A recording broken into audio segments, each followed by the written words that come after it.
কি মানুষের অংশগ্রহণ, আসলে ঘন হয়ে আসা মানুষ একেবারে এমন বিপুল অংশগ্রহণ ঢাকার পথে, এটি আসলে ইতিহাসে বিরল। সেটি নতুন করে বলার কিছু নাই। কয়েকদিন আগেই যখন কমপ্লিট শাটডাউনের পর সাধারণের যেই অংশগ্রহণগুলো ছিল প্রতিটি কর্মসূচিতে এই দাবির পরিপ্রেক্ষিতে, সেই কর্মসূচির সেই অংশগ্রহণের ভিত্তিতে ইতিহাসবিদেরা, বাংলাদেশে যারা জীবিত রয়েছেন এখনও, তারা স্বনামধন্য সেই ইতিহাসবিদরা, ঐতিহাসিকরা বলছেন যে এই অভ্যুত্থান কিংবা এই অংশগ্রহণ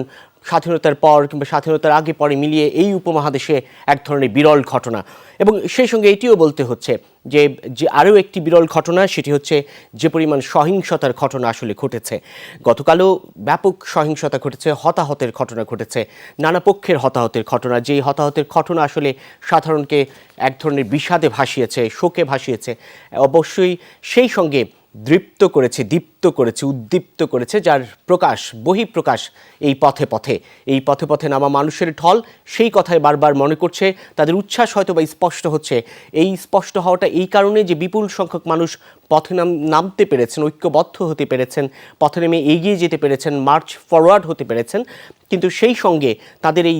উচ্ছ্বাসের সঙ্গে সঙ্গে যে বিষাদটা, সেটি কিন্তু তারা ভুলছেন না। অর্থাৎ তাদের সেই আন্দোলনের সূচনা থেকে যেই প্রাণগুলো ছড়েছে, যাদের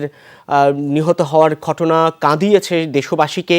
যার পরিপ্রেক্ষিতে আসলে ঐক্যবদ্ধ হওয়ার চেষ্টা সকলের, অভ্যুত্থানের চেষ্টা সকলের, ছাত্র জনতার অংশগ্রহণ, নাগরিকের অংশগ্রহণ, নিপীড়ন বিরোধী শিক্ষকের অংশগ্রহণ, সাংস্কৃতিক কর্মীদের অংশগ্রহণ, প্রতিবাদী গানের মিছিলে শিল্পীর অংশগ্রহণ, দ্রোহযাত্রায় শিক্ষক,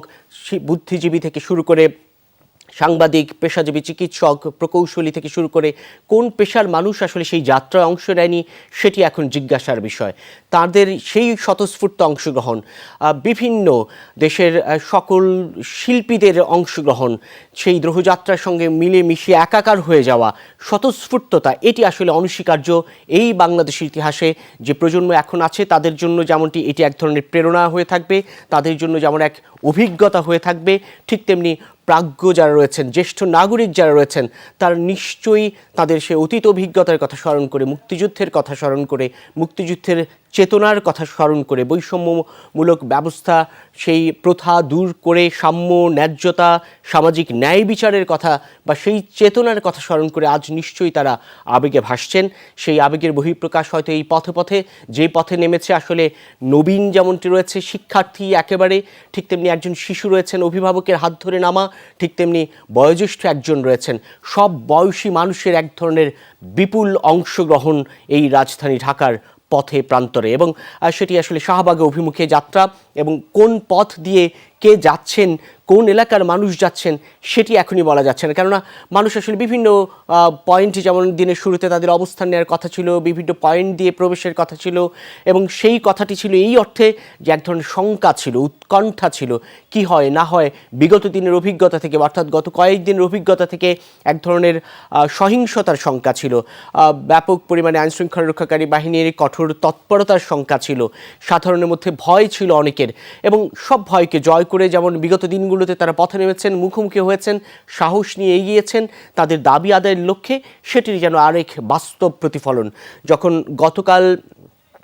লং মার্চ টু ঢাকা কর্মসূচি ঘোষণা করে আন্দোলনকারীরা, সেই কর্মসূচি পরিপ্রেক্ষিতে যখন দেশ জুড়েই আসলে সহিংসতা ঘটেছে,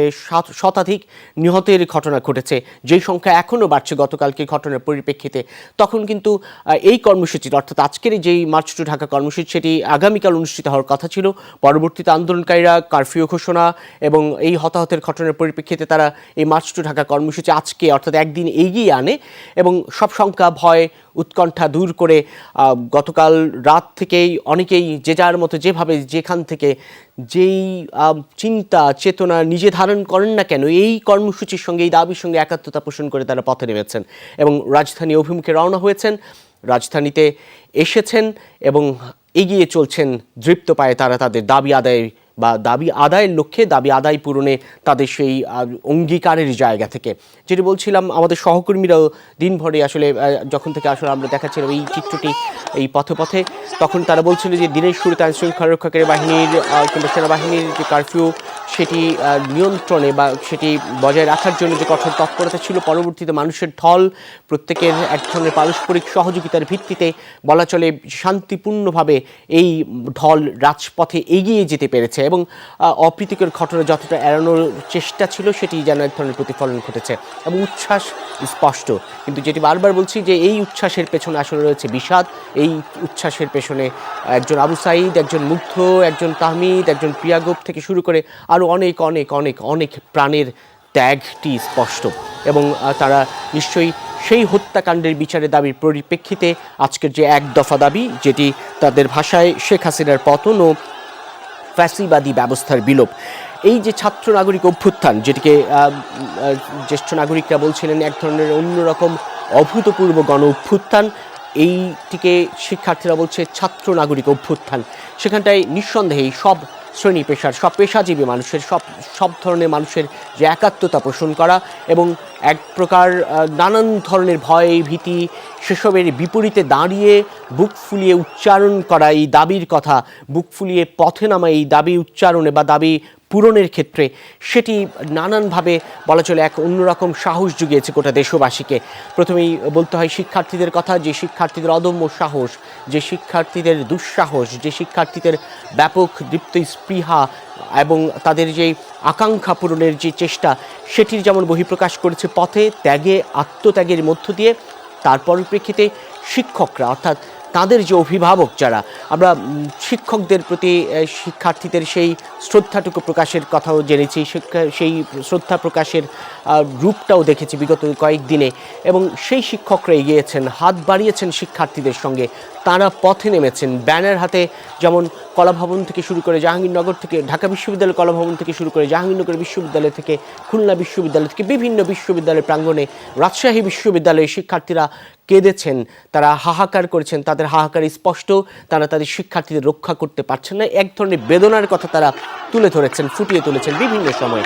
সেই পরিপ্রেক্ষিতে বলতে হয় যে বিশ্ববিদ্যালয়ের শিক্ষক নেটওয়ার্ক, নিপীড়ন বিরোধী শিক্ষকদের নানান ধরনের কর্মসূচি, এগিয়ে আসা, শিক্ষার্থীদের সাহস দেওয়া। শিক্ষকরা যখন নেমে আসেন তখন বাদবাকি মানুষগুলো যারা এই তাদের দাবির সঙ্গে একাত্মতা পোষণ করেছেন, হত্যাকাণ্ডের ক্ষেত্রে তারা ব্যথিত হয়েছেন, তাদের প্রতি এক ধরনের সহমর্মিতা ছিল, কিন্তু পথে নামার সাহস পাচ্ছিলেন না। যখন শিক্ষার্থী আর শিক্ষক নামলেন পথে, তখন আর কেউ অবশিষ্ট থাকলেন না। তখন নূর হোসেন চত্বর থেকে প্রতিবাদী গানের মিছিল নিয়ে শিল্পীরা এগিয়ে যেতে চায়। আইনশৃঙ্খলা রক্ষাকারী বাহিনীর বাধার মুখে পড়ে, কিন্তু তারা গান গেয়ে চলে এবং সেই গানে সূর্যের লাল যেমন ছিল, সেই গানে রক্ত লাল যেমন ছিল, সেই গানে পথে পথে লেখা ছিল গ্রাফিতি, পথে পথে লেখা ছিল স্লোগান, পথে পথে লেখা ছিল নানা ধরনের অঙ্গীকার, বক্তব্য, প্রতিবাদ, দ্রোহ, বিদ্রোহ। ঢাকার এমন কোনো এলাকা বোধহয় এখন এই মুহূর্তে খুঁজে পাওয়া যাবে না যেখানটায় গ্রাফিতি লেখা নেই, যেখানটায় স্লোগান লেখা নেই, যেখানটায় স্প্রে, রং তুলি আঁচড়ে কোনো কথা লেখা নেই, যে কথা এই শিক্ষার্থীদের, এই ছাত্র জনতার আন্দোলন, ছাত্র জনতার দাবির